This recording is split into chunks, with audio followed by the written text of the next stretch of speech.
आपका स्वागत है। मैं हूं आपके साथ मीना। जांजगीर की सड़कों से एक लापरवाही की तस्वीर सामने आई, जिसमें ट्रैक्टर के इंजन में महिलाएं बड़ी संख्या में बैठकर सफर कर रही थी।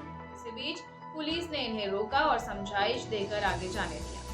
लेकिन बड़ा सवाल ये है कि यातायात विभाग ऐसे तस्वीरों पर, ऐसे मामलों पर लगाम क्यों नहीं लगा पाता। छत्तीसगढ़ के जांजगीर से लापरवाही की एक तस्वीर सामने आई है। ट्रैक्टर के इंजन में बड़ी संख्या में लोग बैठकर सफर करते नजर आए। ऐसे लापरवाही से कभी भी कोई बड़ी दुर्घटना हो सकती है। ट्रैक्टर के मालिक पर जुर्माने की कार्रवाई की गई है। पुलिस ने ट्रैक्टर ड्राइवर और मालिक को समझाइश दी।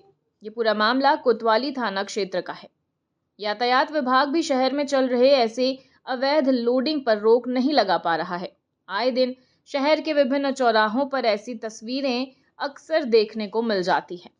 ऐसे में बड़ा सवाल बन गया है कि सरकार द्वारा चलाई जा रही कितनी योजनाएं धरातल पर उतर पाती है।